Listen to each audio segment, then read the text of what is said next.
everybody. Welcome to this next installment of AR Masterclass. Today we'll be covering how to optimize your effect once you've created it and how to publish it. My name is Elise Xu. I'm a product manager for Facebook Spark AR platform. I work on our AR publishing tool, which we'll be covering in the second segment. And I have here with me Andy Davis. Andy, want to introduce yourself? Sure. I'm Andy Davis, and I'm a technical artist working with the AR Studio team. Great. Well, Andy's going to show us how to optimize. Maybe to kick off, can you tell us why it's so important to optimize your effect file? Yeah, absolutely. We want to optimize our effect so that it looks as good as possible, and so that it works really well on devices, and to also it gives us the best chance of getting it approved when we submit it for publication. Great. And when I'm optimizing, what am I actually optimizing in the project file? Yeah, so there are two main things that we look at. We're looking to optimize the size of the effect, and also the complexity. So that's how well it actually runs on the device, on the phone or on the tablet. I see. So when we're optimizing size or complexity, what kinds of targets should we be shooting for? Right. So optimizing the size of the effect, we're going to the first thing we optimize is the download size. So that's the size of the packet that gets downloaded onto the three phone platforms. That's iPhone, Android, Android Basic. If you're going to make an effect for Facebook, that download size has got to be under 2 megabytes. If you're going to make an effect for Instagram, we've got a bit more headroom, so that's going to be about 4 megabytes. And the other thing to note is if you want your effect to go global, so any phone anywhere around the world can use the effect, can see the effect. It's got to be under 300 kilobytes. Okay. And what about complexity? The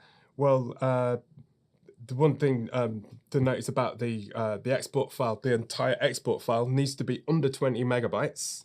And when we're looking at the complexity, we've got it. It's got to be we're looking when it's running on the phone. We're looking for roughly 25 to 30 frames per second. That's for an iPhone or an Android phone. And also, if you want to run for on an old Android phone, the compression, it's not quite as good as for like modern Android phones. So you're aiming to get about 10 to 15 frames per second for an older Android phone. Well, then can you show us what you would actually do to perform the optimization? Yeah, absolutely. I've got an effect here in AR Studio, and I've got this lady, and it's got a rose which falls out of her mouth when she opens her mouth. A nice little virtual rose. Very fun effect. Right. Yeah. One of those like romantic Valentine's Day effects, I guess. Exactly. Yeah. So here's my effect, and what we want to do is we've got a variety of tools to help us like sort of get things like really tight, get them optimized. So when we're going to optimize the size, we can use the compression settings, and when we're going to optimize the complexity, we've got a debugger on the phone app. So you got to make sure that you've got the Spark AR player, so that you can mirror the effect onto your phone, and with it all connected up, make sure you've got the latest release of Spark AR player. And if we click the Spark player, there we go. I'm all connected, so that I can start to view my effect on the phone. Great. Okay, so if we go into AR Studio, how do we view what's the current size of the effect and start to diagnose where we can optimize? Yeah, so let's get into our compression settings. So in our compression settings, we can find out what the size of all the assets is in the scene, so that we can start to like hit those numbers like 2 megabytes, 4 megabytes, or if we're going for 300 kilobytes, we can get those numbers. So what we need to do, if you click on project in the top menu, and we go for show asset summary, here we get a list of all the assets in our scene. So I've got, the project is broken down at the moment into textures, asset collections, and audio clips. So I can, the asset collections are some 3D objects I've got. The audio clips, those are things which to optimize, you'll have to optimize using some kind of external audio editing package. And but the textures, this is what we're going to have a look at. We get to the last 3 columns for iOS, Android, and older Android. They show us the numbers we're getting. So I've got an iPhone here, so we might as well concentrate on the iOS figures. So this is telling me I've got 449 kilobytes worth of a download size, and we can do a bit better than that. Yep. So if I open up the textures breakdown, we can go through our various textures. Some of these are quite small, 5 kilobytes, 3 kilobytes, and we've got a 300 kilobyte texture here, S2 Mango, and we've got another fairly big texture here, Heart. And these 2 textures, let's have a look to see if we can get them any smaller. So this tool lets you see which textures are taking up the most size. Yeah, exactly. Great. Exactly. That's the idea. So what we can do, we can set up the compression for the whole project, like just a standard type of compression, and then we can get granular and start refining texture on individual components. So let's have a look at setting the global compression. So I'm going to open the project menu, go to edit properties, and the third option is compression. And I've got the global method set to smart compression. I'm going to set that to manual. And in the manual settings, well, I'm going to concentrate on the iPhone at the moment. And I know that I've got transparency in my scene, because the heart texture has got a transparency around the heart. So I'm going to need a format that uses an alpha channel. So I'm going to pick this PVRTC v1.4 RGBA, and we can just close that for the moment. So everything's going to get compressed using that particular format of compression. Okay. So now let's have a look at that heart. So in the textures panel on the left hand side of the screen, I'm going to select my heart texture. Then in the properties panel on the right hand side of the screen, we can start to see the numbers. We've got a texture size area here, and the iOS download size, where we can find out in the texture size, that's 93 kilobytes. That's like way too big. So let's get in there to find out what we can to get it down in size. We can see it's 1024 by 1024. We could definitely get that smaller. It doesn't need to be that big on screen. Mm. So at the moment, if I mirror the effect to my device, I click the mirror button. I've got the Spark AR player running, and that sends the effect to my phone. I can see the heart looks really good. Now let's see if we can bring down the size of the heart effect. So what I'm going to do, I'm in the compression of the heart texture. I'm going to switch the type to override manual. Okay. And just underneath that, it tells me what the image size is. So it's currently set to maximum. I'm gonna put it down to the minimum, which is 64. Right, and we can see now if we have a look on screen that the heart now looks a little bit ropey. It looks a little bit jaggedy, and that's the balance we've got to ride when we're dealing with compression. You want to get things as small as possible, but they're still got to look good. So maybe 64 is a bit too small for this texture. So we've got to find the right number. So I'm gonna up this to 128 to see what that looks like. Ah, much better. Yeah, that looks way better. So always test your effects on phone just to make sure. And I'm going to mirror that to the device. It looks pretty good. It looks pretty good. So I'm gonna go with that. And now, if we have a look at the texture size, now we've got that down to 3 kilobytes now. So that's great. Wow. And let's have a look at another example of how to compress. Here we've got the other big texture in our asset summary was, if we have a look here in the asset summary, the S2 Mango effect. It was somewhere in the 300s. Mm-hmm. Oh, here we go. It's 381 kilobytes. Now, let's see if we can bring that down. So I'm going to select the S2 Mango effect. And I've got this. I'm using this as a LUT texture. So this is a texture that does color correction. And for a LUT texture, we don't use the normal compression modes. What we do, we set it to pass-through mode. So if I open up the compression, again it says type global setting.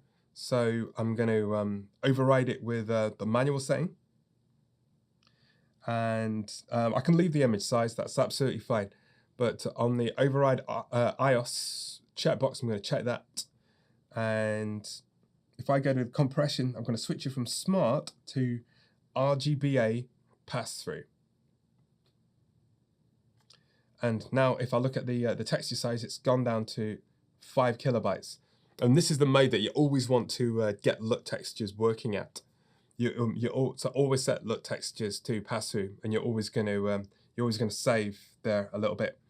And just for reference, you can do the same with the Android. Set that to a pass through, and the old Android as well. You can set all these to a pass through in the override, and then then we're going to be in ship shape to continue and get this effect all ready for export.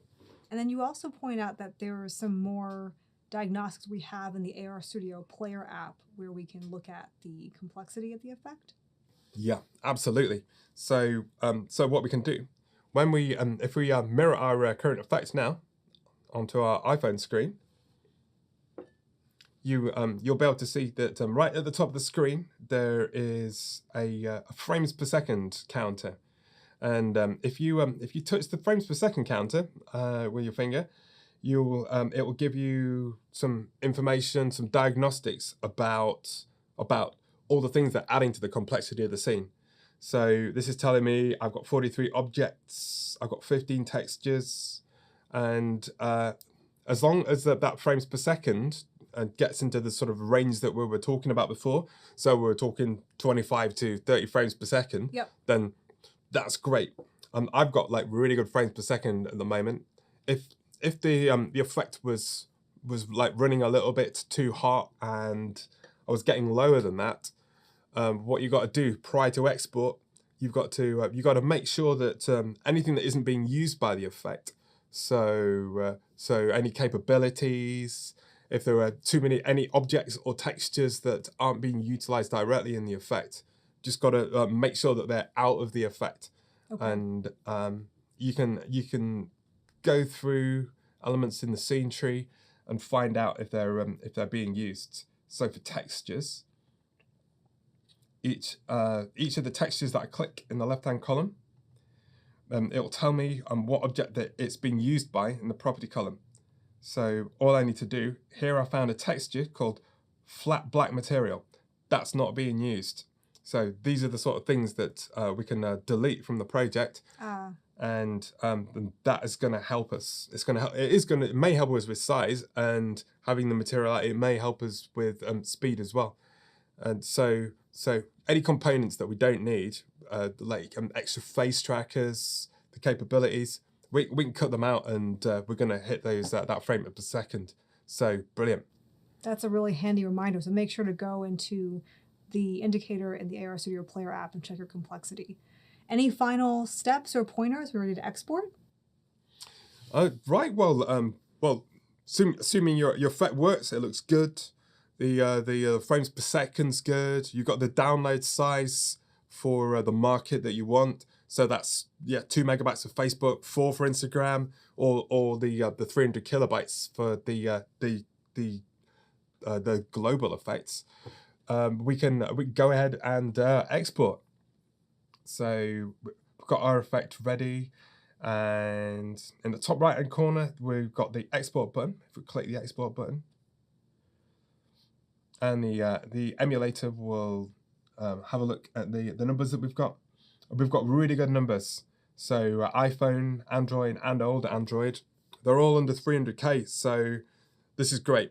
So if we hit our export button, we can now export this into our folder. And that's it. You've now learned how to optimize an effect.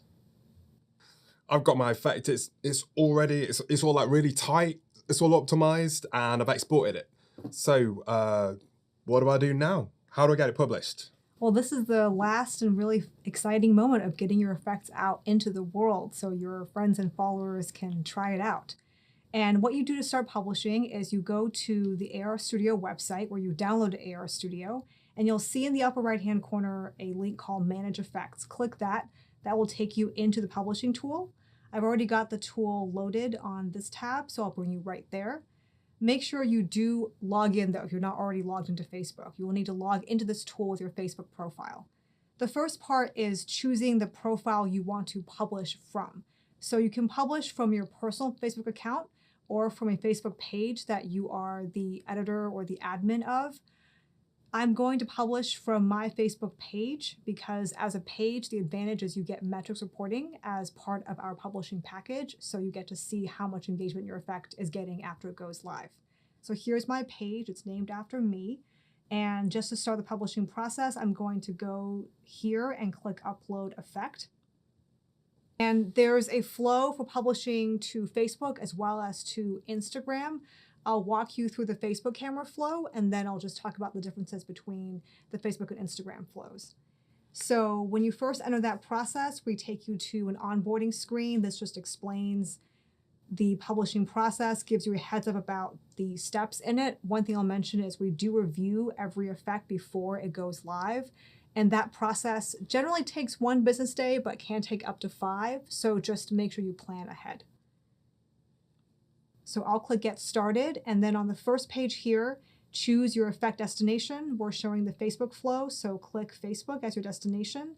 And then as the name, I will name this the marker mustache. It's that basic tutorial effect that you can take when you're learning how to use AR Studio. And I'll give it today's date just to keep it distinct. Here you see the owner, which is the Facebook account that will be shown as the author of the effect in the Facebook camera, is already pre-populated with my page name. And then if your page has an app connected to it, you can also choose the app, and that will actually be shown as the author of the effect. But I don't have an app, so I'll leave that blank. Then click Next. And on this page, you actually upload your effect icon, which is a thumbnail that represents your effect in the Facebook camera, and your actual file itself. Oh, great. So how do I go about making that icon? Are there any guidelines? Yes, that's a great question. There are guidelines, and they're different for a Facebook camera versus Instagram camera. So be sure you follow the right guidelines for the destination you're creating for. We have those in our documentation, and we'll go through at the end of the tutorial where to find that documentation. So here I've got the icon uploaded, and then next step is to upload the actual file that you spent so much time creating and optimizing. So it's the .ar export file package. The final step here is just to click that you agree to our legal terms. You can click this link here in the paragraph to actually open the terms, and I've got them open here on this tab just to briefly show the terms language. Please read through and make sure you understand all the terms. In general, they contain the effect policies that we review every effect against. And just to briefly summarize, those policies include things such as your effect should not have too much graphic violence, it should not be derogatory, it should not be spammy or misleading, and you should also agree that you are not violating any intellectual property rights when you're uploading. Now I'll go back to my publishing process. I've clicked yes, I agree to the legal terms, and then I'll upload and continue. And we just pop up a little message here to remind you that you can't change the effect destination after this step. So uploading takes a few seconds. And once it's uploaded, you'll see a page that gives you a feature you can use to preview your effect in the Facebook camera. So we provide you a testing link, as you can see here. This link can be shared with anyone you're collaborating with on the effect. And if they tap that link on their mobile device, they can open the effect directly in the Facebook camera and preview and try it out. Oh, great. So I can just like sort of, if you publish that now, I can like try that on my phone or whatever. Is that the idea? Yes. You can try it on your own phone. You can also share it with your followers, anyone who's collaborating with you to try out the effect. And the link is limited to 200 tests per 24 hours, so keep that in mind. Once you're happy with how your effect looks, proceed through the process, click next, and now you're in the publishing stage. Here, right before you publish, you can choose some targeting options. So you can choose to target your effect to a specific location if you would like, or make it available anywhere. If you do want to location target your effect, you can opt to either make it available in only one location or multiple locations. You can choose a very broad location, like a whole country, the country of France, for example, or you can pick one particular address, like a specific cafe in Paris. So why would I want to do that then? Yeah, so normally we see a lot of creators want to maximize the reach of their effect, so they will make it available anywhere. The location targeting is more applicable if you've made an effect that's really only relevant one particular location. So let's say you made an effect for Disney World. You probably want that effect to be targeted because it's applicable specifically to Disney World. Another example is you make an effect for a big event, like a big sports event or a music concert, and you want to debut it there and make it only available to people who attend that event. You can use location targeting to do that, and then later on, release it more widely. Right, yeah, okay. I am going to make my effect available everywhere just to increase the reach. And then here you can set the schedule. So choose a start and end date for your effect. You can either default option, which is it becomes active as soon as it's approved in review, or you can set a start and end date for when it's available in the Facebook camera. Do I have to put an end date in? You do not. So Okay. I'm going to choose make active once approved, and then it will just remain live. Later on, after it's published, you can always turn it off whenever you want. So there's that option as well. But this is only if you know in advance that you want it to end on a specific date. All right, getting towards the end of this process. So here on this page, you enter the review information. This is information that the reviewers use to understand what your effect does. Make sure you describe your effect well. I'm going to say that this effect puts a marker mustache on your face. And you also get the chance to upload a screencast of how your effect works here. Please make sure to do that. It is required. And it again helps the review team understand how your effect works and just helps it proceed smoothly through review. Once you've done that, click next. And then the final step is a confirmation page that just recaps all the information you've entered. If you're happy with how everything looks, you can submit for review just by clicking that button. As I mentioned before, review takes 1 business day generally, and if your effect is approved, you'll get a notification in this tool letting you know. If it's rejected, you'll also get a notification that explains why it was rejected, and then you can make an update to your effect, or if you need to upload a new one in order to get through the review. And what sort of things would make an effect get rejected? Yes, that's a great question. So if it violates any of the policies I mentioned earlier, it has too much violence, or it's promoting adult products that are not appropriate for users under 13, or it's portraying functionality that doesn't actually exist in the Facebook camera, any of those reasons could be why it gets rejected, and you should review the terms, which have a link to the policies, to see the full list. Right. And now I'm going to just briefly walk through the Instagram publishing flow. So again, starting from this main screen in the publishing tool, click Upload Effect. And of course, this time, once we get through this onboarding screen, we're going to choose Instagram as the destination. One difference with the Instagram flow is that we do show the name of the effect in the Instagram app to the users. We don't do that in Facebook yet. So make sure you pick a name that reflects your effect and reflects how you want it to be shown to actual users. So I'll say marker mustache again. And another difference is you need to have an Instagram account, of course. And that account is what is shown in the Instagram camera as the author of the effect. Because you use a Facebook account to log into the publishing tool, you need to link your Instagram account to the Facebook account. So here I logged into the publishing tool with my Facebook page, and I've got my Instagram account linked to my Facebook page.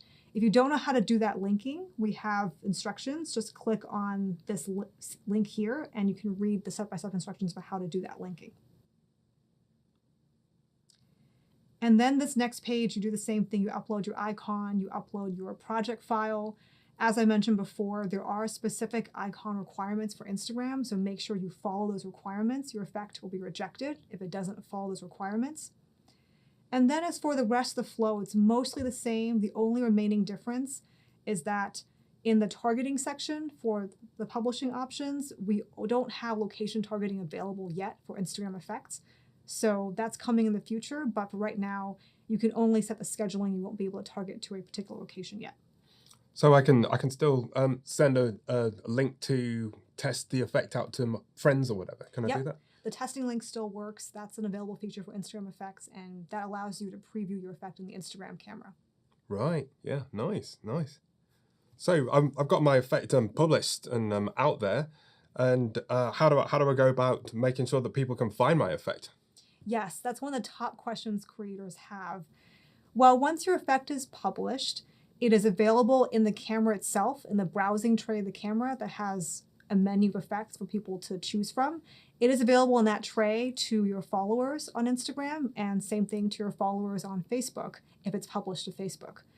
In addition, we also give you a sharing deep link. It's a link that directly takes someone to your effect, and I'm going to open this effect I already have published to show you where to get that link.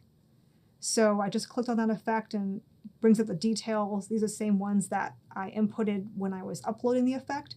And if you go to this share page here, you can grab the sharing link, copy that, send it in a post to your followers. You can put it in your Instagram profile page if it's an Instagram effect. You can mention it in press articles or advertisements. It's a way for you to give your followers or anyone you want to reach a direct way to your effect. And how it works is they simply tap that link on their phone and it will open the camera that the effect is published to and load the effect directly. Oh, that's great. That's fantastic. So so once my effect is out there, how can I find out how well it's doing and how many people are seeing my effect? Yes, this is really important. So we have a performance tab right here. And this is a test effect, so it has nonsense numbers, but it shows you the metrics that we offer. So for Facebook effects, we report the impressions, the captures, and the shares to you so you understand the engagement. Impressions is the number of times that someone viewed your effect. And it could be viewing your effect because they tried it out on the camera, or it could be viewing your effect because it was shared in newsfeed, or viewing it because it was shared in stories. We show you the total impressions as well as the breakdown by camera, newsfeed, and story impressions. And then we also show you the number of times that your effect was captured in a photo or video and the number of times it was actually shared. This is for Facebook. For Instagram effects, we show the camera impressions and we show the story impressions. We'll be having more numbers coming out later, but we're at an earlier stage with Instagram, so our initial version focuses on showing you the camera impressions and the story impressions. Oh, great. So that's a great explanation of the publishing process. That's awesome. If I want to find out a bit more about how to set everything up with the publishing, Yep. is there any documentation? You mentioned documentation before. Yes. So if you go to Facebook for Developers website, and there's a link to it from the Spark AR Studio website as well, we have all the documentation here. You can reference it anytime if you forget or you need to look up something. And if you're in the Instagram closed beta, there are specific documentation instructions for Instagram effects. So that'll be a great reference to just remember what the specific guidelines are for Instagram. That's fantastic. So yeah, we've learned a lot here in this masterclass. We've found out how to optimize our effect and get it ready for export, and how to make it like as tight as we can, like using the tools. And Elise has shown us how to actually get it out there and get it submitted, get it approved, and helps us to get our effect out to the world. So yeah, I hope you have a lot of fun, like making effects and getting them out there. Yeah, thanks for watching, and we can't wait to see what you create.